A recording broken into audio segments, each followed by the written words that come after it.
morning. Glory to God, it's Jurgis. It's a beautiful day. I'm in my garden and it's looking nice. I'm enjoying the season, and the garden is part of the reason why I want to talk to you this morning about some things. As we start going through, continuing on Tito Calienda's work on the way of the Ascetics, there's a e-version of his book that's linked below. And today I'm going to be hitting chapters 8 through 12, but I'm not really going to read everything about those chapters. One thing that I've noticed in this book is, even though it's such a small book, there's so much information. And of course, Tito Calienda referenced writings of the Church Fathers that go back well over 1,000 years in some cases, to give us examples of things and how we can live our lives. It's one of these books where I can spend a lot of time, so it's been revealing in many ways in terms of how I live my life, or how I should live my life. Today is also the day in which I was supposed to leave for Mount Athos, and then go on after that to some monasteries in Lithuania, and to end up at a monastery at St. Sabas in Israel. Part of my desire for visiting monasteries is personally, and this kind of goes back into the way of the ascetics, it's like being an American, living in the world in which we live in, the messages that we receive and we're bombarded with, and the way we learn to survive in this world. The monasteries put in perspective to me, not just elevate people, the fathers, although they're to be commended, and although they wouldn't say that themselves, but in my eyes, coming from America, from the United States, I view them as someone who actually walks the walk and not just talks the talk. And so, to me, and again, I don't believe that they would want me to say this, they give me some inspiration, some encouragement in terms of stepping out on our faith and be willing to give things up. And so, as I've contemplated the last week since I've canceled my trip to Mount Athos, the Lord actually laid upon my heart that it's not necessarily Mount Athos a destination I should be pursuing, but Mount Athos a way of life where I live currently that I can be pursuing. And again, Tito Calienda's book has been very helpful in that. And so the last few weeks my channel is called Orthodox Gardener. I've shared in the past that the garden, although I love the garden, I love working in the garden along with my wife, Rachel, in terms of I pray, I desire to see God in the garden, in the stillness of my busyness, my mind, my soul. And it's a place that has grown very close to me and associated with my faith. And over the last couple of weeks, it's been revealed to me in a way that, although it's a place of beauty and a place of respite for me, it's also been a place of vanity for me. A place where, over time, I can hear people say, "Oh, you've got such a beautiful garden. It's wonderful. It's incredible." And I would just say, "Well, I work because I pray." And although that's true, that's not really a mindset I should have for my gardening.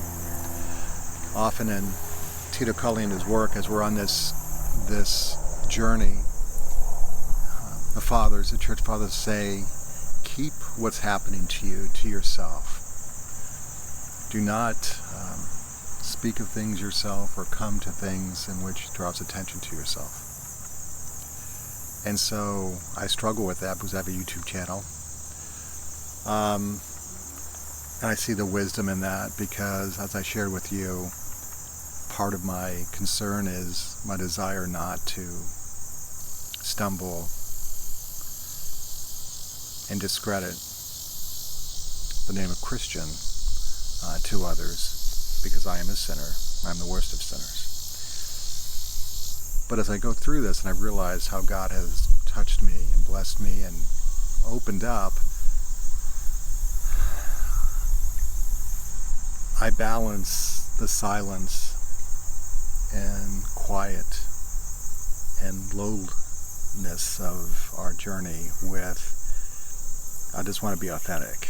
And so, and part of this authenticity to you is that I'm willing to share things about my stumbles. And so, not, as I've said in the past, am I in any way a teacher of things. I'm a pilgrim. God's blessed me in ways that are undeserving to me. But He's revealed things to me in my own pride and my own arrogance that, as I reflect upon them to my shame and my spiritual walk, I also want to share that as you struggle, it's not alone in which these struggles take place. And so, again, as I was due to leave for Mount Athos today, I'm very much at peace that my journey is here in America now. God willing, I can return to Mount Athos and maybe see St. Sabas as well. But for now, my purpose is here. I can find God here. I can grow spiritually here. And so Mount Athos has taught me many things, and my journey's there. But I'm at a place now where I need to be able to have peace in the silence of myself and explore things that can lead me further on. So, chapter 8 is on guarding against the reentry of vanquished evil. And it goes on to say that oftentimes as we pursue to leave things out of our lives, that we can't take pride in that. We can't take, oh, I did this, or I observed the fast Wednesday, Friday, or I've gone to church more often. Although those are good things, of course. But it cautions against that as we pursue to vanquish evil, oftentimes our back door is left open. And again, it goes back into the garden. You know, I garden because it helps me closer to God. Oh, thank you. You like it? Yeah, it's a beautiful garden.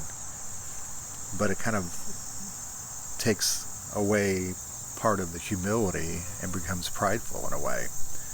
And so it goes on to say, do not change your work, your residence, and the like. Remember, there is no place, no community, no external circumstances that is not serviceable for the battle you have chosen. So the battle that we've chosen is to grow in holiness, hopefully come closer to theosis. So this, again, reaffirms Mount Athos that we can do our battles here. Goes on to say, do not seek higher posts or higher titles. The lower the position of service you have, the freer you are. Be satisfied with your living conditions you now have. And do not be prompt to show your learning or skill. Hold back your remarks. Contradict no one and do not get into arguments. Let the other person always be right. Never set your own will above that of your neighbor. This teaches you the difficult art of submission, and along with it, humility. Humility is indispensable. And with my own case, submission has been hard. And I would say that we all come from different backgrounds and circumstances. And again, this isn't an excuse, but living in a Western world in which materialism, education, or wisdom to some are esteemed, status, of course, financial means. And when we don't have them, they create like a resentment that I need to have these things. And so in my own case, believe in the sovereignty of God, that God's equipped me in my life and has provided avenues and opportunities for me. And part of this has been my own desire that I call if someone were to ever say, Scott, you acted ill toward me, and I can almost at this point in my life give you a situation where that can take place. That is, I feel disrespected, or I feel others have been disrespected. And so those are the conditions where I say that, based upon my background, based upon in my own mind, clinging my way with the tools God's given me, and I would say that my ideal of obtaining respect has helped me to pursue higher up what the world says would be success. It becomes an impediment as I'm now seeking a spiritual growth. An example would be that I look at my garden now and I think of the years and hours with my wife, and I think of the blessings I've received during my prayer, but I look at it as beauty. And I say, what a fine garden. Praise be to God. But then to be other people who might come about saying, Scott, you need to change this garden. Your garden doesn't fit with the aesthetics of what we want in our community. It's not desirable for what you plan and what you do. And all of a sudden my garden becomes something that's not peaceful, but something in which my old self comes forth and I want to do battle with. You've disrespected me. You're telling me that my view, my pleasure, my joy that I receive spiritually and in other ways, again, honestly, visually, my passion visually is not pleasing to you, and it needs to change. It needs to be approved by you. And so over the last weeks, it's been sort of like a situation where I've noticed that these attributes in my past have come forth to actually create tension that have caused some spiritual conflict. That the anxiety, the emotions that I'm feeling, the compulsiveness to fight, not physically, but to prove that you're wrong, is really conflicting my spiritual progress and what I desire. Saint Basil the Great says, one cannot approach the knowledge of the truth with a disturbed heart. Therefore, we must try to avoid everything that disturbs our heart, that causes forgetfulness, excitement, or passion, or that awakens unrest. We must free ourselves as much as possible from all fuss and flutter and ado over vain things. Yes, when we serve the Lord, we shall not be troubled about many things, but always keep in mind that one thing is needful. It refers back to Luke 10:41, in which the Lord answered her, Martha, Martha, you are anxious and troubled about many things, but one thing is necessary. Mary has chosen the good portion, which shall not be taken away from her. And so I'm struggling, or I've struggled, I'm continuing to struggle with being able to put proper perspective, spiritual perspective on things. The anxiety that I have in my heart, the things that are being used to distract me, I need to be cognizant of them. I need to be willing to change these things that I always thought helped me in my life to get to a certain point in the world in which I live, in which I have, is not helpful in my life to obtain spiritual things and to get closer to theosis. So it goes on to say, gradually clip off as many things as possible that bind you to the external world. Invitations, concerts, personal property, and especially all that is in the world. The lust of the flesh, and the lust of the eyes, and the pride of life. For it is not of the Father, but it is of the world, and it wages war against your soul. 1 John 2:16. And it goes on to say, what is a world then? You ought not to imagine it as something sinful and tangible. So oftentimes the perspective is the world that it's evil. The world, explains St. Macarius of Egypt, is a veil of dark flames that surround the heart and shut it out from the tree of life. The world is everything that holds us and satisfies us sensually, that is within us, which has not known God. John 17:25 continues. To the world belongs our desires and impulses. St. Isaac the Syrian enumerates them. Weakness for wealth and for collecting and owning things of different kinds. The urge for physical, sensuous enjoyment. The longing for honor, which is the root of envy. The desire to conquer and to be the deciding factor. Pride in the glory of power. The urge to adorn oneself and to be liked. The craving for praise, concern, and anxiety for physical well-being. All these are of the world. They combine deceitfully to hold us in heavy bonds. And so as we recognize ourselves and recognize what St. Isaac the Syrian enumerates as our desire and impulses, some examples of them, we need to take an inward look and recognize them and say, oh, that was a different time. Oh, but my 401k, the government, Social Security won't be there. I need to plan, which is, I don't want to be poor. I don't want to return to be poor.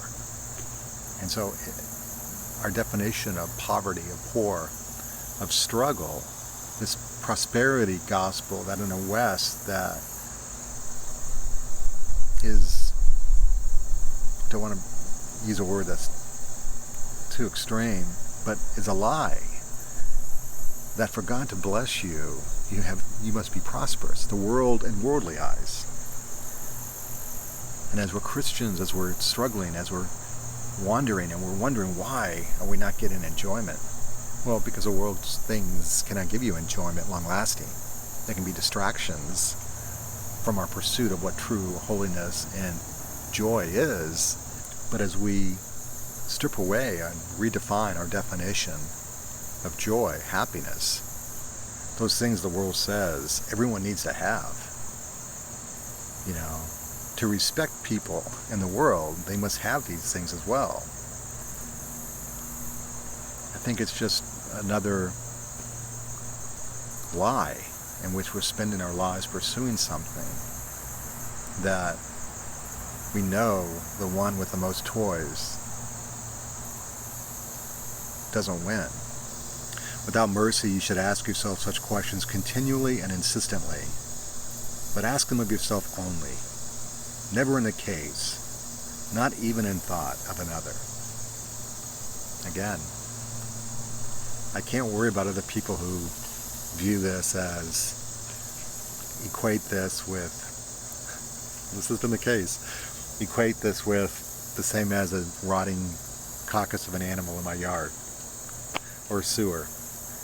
It hurts, as a gardener, as someone who spends time, I can't understand someone's thought to say those things to someone, but I can't let myself become distracted, because that's when the bitterness, the desire to seek approval of others, to be accepted, goes against our desires to live a holy life. Our outward appearance is more important than an inward struggle. And to be honest, that is something that over the last weeks has really hit me hard. But, says the saints, now that you recognize the darkness of your own heart and the weakness of your flesh, you lose all desire to pass judgment on your neighbor. So again, those things are hurtful. And then they recognize the things in our lives that are sinful, that are not for our good and our spiritual growth. And if we're lying prostrate before the Lord, it goes on to say an example, asking forgiveness, our head down, how can we be looking around at other people's sins and say, but, no. And only when you have seen your imperfection can you be perfected. Thus perfection proceeds out of weakness. Again, and our weakness is his strength, but oftentimes weakness takes time to reflect, to see who we really are, what we really are, and oftentimes is not something that's desirable. At this point, you are granted the result that Isaac the Syrian promises to those who persecute themselves, and your enemy is driven off as fast as you approach. Of what enemy is the Holy Father speaking here? Naturally, of the same one who once took the shape of a serpent, and who ever since arouses discontent in us, dissatisfaction, impatience, to be impetuous, the sudden or rash action, and anger, envy, fear, anguish, anxiety, hate, dispiritedness, laziness, dejection, doubt, and especially all that embitters our existence and that has its roots in our self-love and self-pity. His hate is directed exclusively toward all the evil in his own life that dims his view of the Lord. He hates his own life. Luke 14:26. But then there is no longer any ground for doubt, for he has tasted and seen how gracious the Lord is. Psalm 34:8. It is the Lord alone who bears him up. His love grows constantly in breadth, and with it his faith. He has made peace with himself, as Isaac the Syrian says, and heaven and earth have made peace with him. He is gathering the fruit of humility, but this takes place only on the narrow way, and few there be that find it. Matthew 7:14. There's less distractions in a narrow way. We're closed in on. The path is narrow. If you visualize mountains on either side obstructing your view of being able to look, you're focused more on yourself. And so as we start talking about learning obedience, it goes on in chapter 12 on obedience. You must remember that you have of your own free will given yourself over to slavery. And let the cross that you wear around your neck be a reminder of this. Through slavery you are proceeding towards true freedom, but has a slave a will of his own? He must learn to obey. Perhaps you ask, whom shall I obey? The saints answer, you shall obey your leaders. Hebrews 13:17. Who are my leaders, you ask? Where shall I find any? Now that it is so utterly hard to discover a genuine leader, then the Holy Father's reply, the Church has foreseen this too. Therefore, since the time of the apostles, it has given us a teacher to surpass all others, who can reach us everywhere, wherever we are and under whatever circumstances we live, whether we be in city or country, married or single, poor or rich. The teacher is always with us, and we always have the opportunity to show him obedience. Do you wish to know his name? It is holy fasting. Now again, it goes on to say, God does not need our fasting. He does not even need our prayer. The perfect cannot be thought of as suffering any lack or needing anything that we, the creatures of his making, could give him. Nor does he crave anything from us, but, says John Chrysostom, he allows us to bring him offerings for the sake of our own salvation. The greatest offering we can present to the Lord is ourself. We cannot do this without giving up our own will. We learn to do this through obedience, and obedience we learn through practice. The best form of patience is that provided by the Church in her prescribed fast days and seasons. Besides fasting, it says, we have other teachers whom we can show obedience. They meet us at every step of our daily life, if we only recognize their voices. Your wife wants you to take your raincoat with you, do as she wishes, to practice obedience. Your fellow worker asks you to walk with her a little way, go with her to practice obedience. Wordlessly, the infant asks for care and companionship, do as it wishes, as far as you can, and let's practice obedience. A novice in a monastery could not find more opportunity for obedience than you in your own home, and likewise at your job and in your dealings with your neighbor. Obedience breaks down many barriers. You achieve freedom and peace as your heart practices non-resistance. You show obedience and thorny hedges give way before you. Then love has open space in which to move about. By obedience you crush your pride, your desire to contradict, your self-wisdom and stubbornness that imprison you within a hard shell. Inside that shell you cannot meet the God of love and freedom. I was going to say you may depend upon this, that you are sent just as many opportunities for obedience as you need, and the very kind that are most suitable to you. Thus you should think of obedience and all the means that are offered us by the Holy Trinity in that way. So, as I go through my life, as I seek grow spiritually, to find a way in which I have joy and peace in my heart. As I pray when I don't have those things in my heart, and I feel as if I'm struggling, I'm hitting a wall, and I desire those things in my life that I once experienced. I need to reflect upon my life and how I'm living here on earth, and the things I desire and I'm proud about, or that I've elevated in my life, or how I've let other things that people have approached me with that are sent, or have been challenging to me, or have been a temptation to me. I need to recognize that, through the example of Jesus, when I desire respect, the Lord Jesus desired respect on how he was treated on earth. If I wear my cross, which I think is in here somewhere, I wear my cross, it's a sign of slavery. And it reminds me that I need to do the will of others, my master. And I think oftentimes that's the picture in a world of the prosperity gospel and materialism. There's going to be a drastic clash, and in our hearts we need to be able to see where the joy and happiness is. And that's going to be the struggle I think we all have. I know I have. So, on this day in which I'm supposed to go to Mount Athos and to Israel, I thank God for his blessings to me. I thank God for the lessons he allows me to learn. I thank God for the circumstances that come my way that are seemed undesirable, or my quick response is to be quickly to respond when I shouldn't. I'm blessed that God has provided these opportunities for me to grow, and that as you